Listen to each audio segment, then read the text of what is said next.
My wife is doing everything she can to save her marriage that she destroyed by cheating on me. She cheated on me and had a child with her lover. Your Honor, my client does not wish to get divorced and is asking the court to mandate counseling.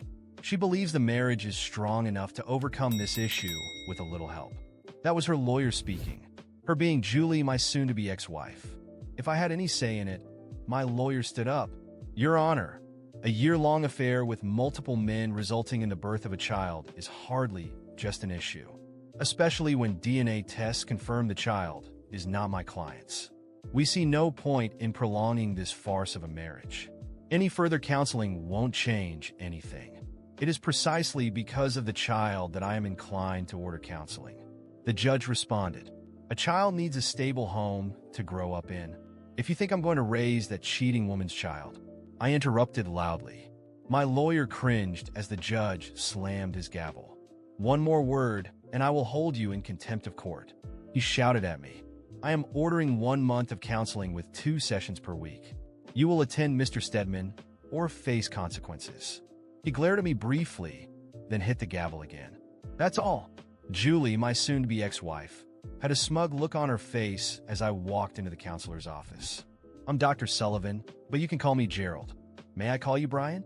He smiled at me. No, you may not.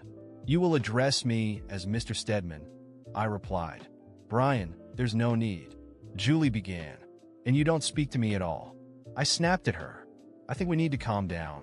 Dr. Sullivan said, Please, Mr. Stedman, take a seat. He gestured toward one of the 2 chairs placed side by side in front of his desk. I dragged my chair a good 6 feet away from Julie and sat down. Gerald let out a sigh. All right then, he started. I didn't catch the rest because I took out my AirPods and started listening to music on my phone. Gerald just stared at me for a moment before turning to talk to Julie. I couldn't hear what he was saying, so I kept scrolling through my phone listening to my music. After about 15 minutes, I noticed Julie stand up. She gave me a hard glare and stormed out of the office. I took out my AirPods. All right, doctor, great session. See you on Thursday. I'm canceling the sessions and sending my report to the judge. Even better. And with that, I left the office. The judge was clearly displeased. Give me one reason why I shouldn't hold your client in contempt, he demanded, glaring at my lawyer. Your Honor, you ordered my client to attend the sessions, and he complied by attending the first one as per the order. It was the counselor who canceled the remaining sessions, my lawyer argued. The counselor's report clearly states that your client made no effort to participate in the session. He put on headphones and ignored them the entire time, the judge shot back. The order required his attendance. My lawyer responded. He attended. Since the counselor concluded that further sessions would be ineffective, I request that you grant the divorce as per the petition. Absolutely not, the judge replied. I am ordering 4 more weeks of counseling. Mr. Stedman will attend, and he will engage in the sessions. The office was arranged exactly the same way as before when I arrived, 2 chairs about a foot apart, facing the doctor's desk. He sat behind it. The desk was bare except for a yellow legal pad and a photo of a woman probably in her mid-30s, along with a child who looked about 6 years old. Mr. Stedman, the doctor said, please have a seat. Once again, I started to move the chair. Julie reached out to stop me, and I recoiled. I'm letting you both know that any physical contact will be considered an attack and met with appropriate force, I said. Julie gasped, pulling back. I resumed moving the chair and then sat down. Once again, I took out my phone. Mr. Stedman, the judge ordered you to participate in this session, the doctor reminded me. I'm aware, I said. I'm using my phone to record the session to prove my participation. My lawyer informed me that some counselors can have their own agendas. Since my soon-to-be ex-wife has been seeing you for some time, I believe you may have already formed a relationship with her that could be biased against me. And what if I don't want you to record the session? The doctor asked. Then I'll go back to court and request a different counselor, I replied. I have that option. The only reason I haven't done it yet is that it would cause even more delays. Julie, how do you feel about the session being recorded? The doctor asked her. Whatever, she said, waving her hand dismissively. Can we just get started? All right, the doctor said. What I'd like to do, to begin, before we start, may I ask a question? I interrupted. Of course, he replied. You can ask questions at any time. I might ask you to hold off during certain parts of the process. The silence in the room was almost suffocating, and I felt every second weigh on me like an unbearable burden. Dr. Sullivan looked at me with a tired expression, as if he knew all of this was a waste of time. Julie, on the other hand, wore that triumphant look, as if she believed she was winning something, that in the end, I would be forced to give in and stay with her. She didn't understand. She never understood. All I wanted was to see this end. I watched as Dr. Sullivan adjusted his notepad on the desk, beginning what he considered a last attempt at dialogue. He started with the typical therapist speech, talking about how important it was to set aside past grievances and focus on the future, about how relationships are built on a foundation of trust and mutual effort. I barely listened. My mind wandered to all the lies, the betrayals, and worse still, the contempt. She had the audacity to cheat on me, to lie to me for an entire year. And yet here she was, sitting as if the problem was mine, as if my refusal to forgive her was some kind of personal affront. Then, Dr. Sullivan addressed me directly, asking how I felt about all this. For a second, I considered pouring out all the rage and pain that had been accumulating, but what good would it do? They would never understand. Julie only leaned forward, with that fake sympathetic look, as if she genuinely cared about what I was going to say. Honestly, I began, feeling my face flush with the intensity of my emotions. I feel betrayed, ridiculed, like someone who was played for a fool while my own wife led a double life. And now, we're here, pretending there's something left to save, when the truth is, everything was destroyed. Julie opened her mouth, probably to defend herself, but Dr. Sullivan cut her off, asking me to continue. It was rare for him to let me speak without her interrupting, so I took the opportunity. The truth, Dr. Sullivan, is that there is no marriage left to save. I looked directly at Julie, letting each word sink in. She destroyed everything when she decided that I wasn't enough, that the love and trust one gave her weren't enough. And now, after humiliating me, she has the nerve to sit here and say she wants to save the marriage? For what?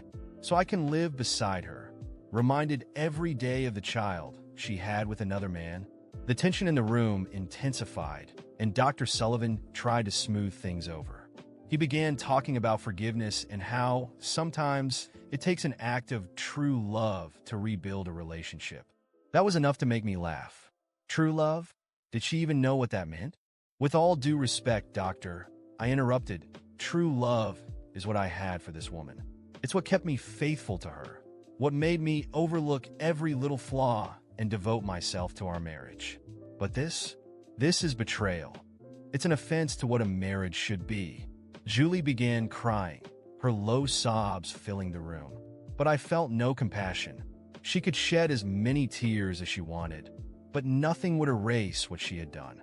After a few seconds, she pulled herself together and, with a trembling voice, started to speak. I made a mistake, Brian. A terrible mistake.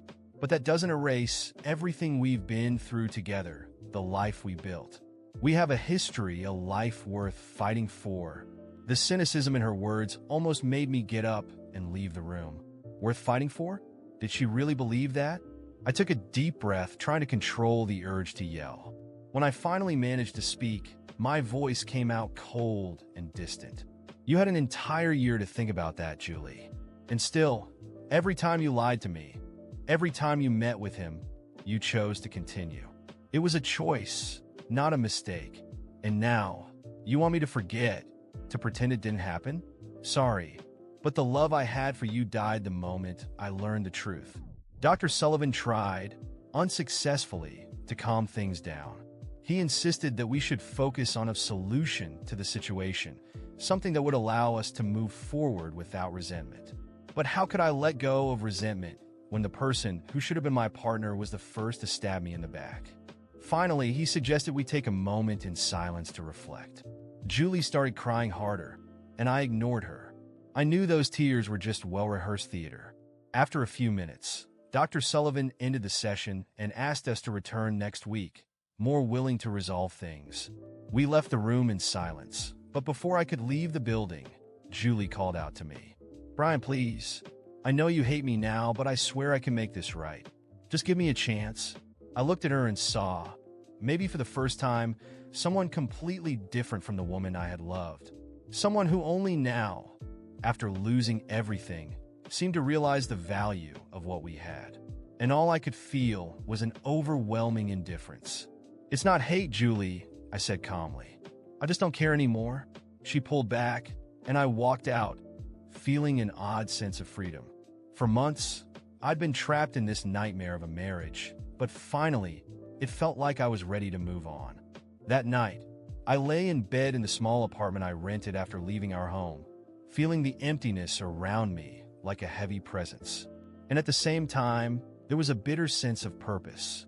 After all the humiliation, the betrayals, and those sham therapy sessions, I realized this situation might never end the way I expected. Julie, always manipulative, always pretending, would never truly leave me in peace.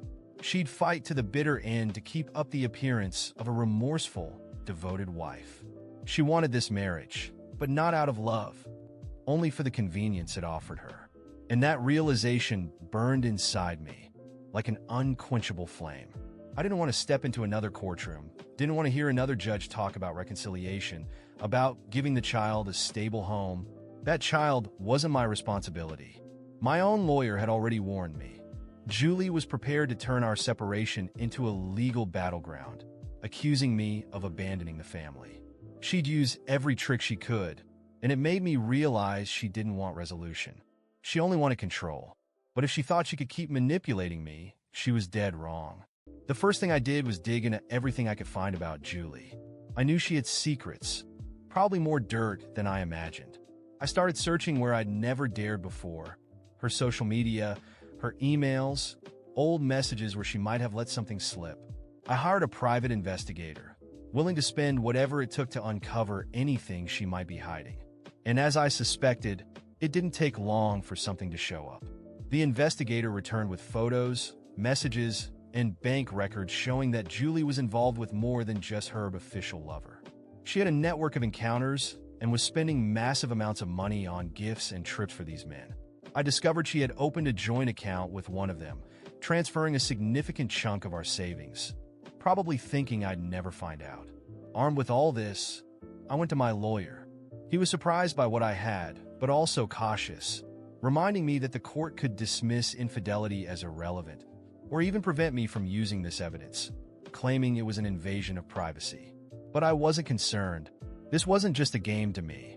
It was a reckoning. So, I had him file everything as evidence while I planned the next steps. In the days that followed, I kept calm and avoided direct contact with Julie. I pretended to be defeated, sent polite messages, and kept a resigned tone in the few conversations we had. I knew she thought she was in control, that I'd eventually give in and continue those counseling sessions. She even had the nerve to call me mature and reasonable for accepting help. It made me sick, but I knew I had to keep up the act until the right moment. Then, on the day of the final hearing, I was ready. In court, I sat in silence while Julie and her lawyer presented a manipulated report, suggesting that I was resistant to the healing of the relationship and that it was crucial for the court to intervene for the family's welfare. And as they spoke, I could barely hide a smile. I knew that in a few minutes, it would all turn against her. When my lawyer stood up, he didn't waste time. He presented all the evidence I'd gathered, the bank transfers, the photos with other men, and even explicit messages exchanged between her and her lovers. The judge was silent, clearly taken aback by the turn of events.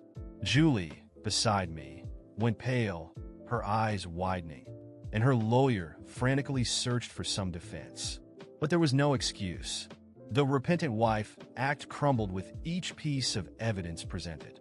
My lawyer ended firmly, arguing that this wasn't just a case of infidelity, but a violation of our marriage contract.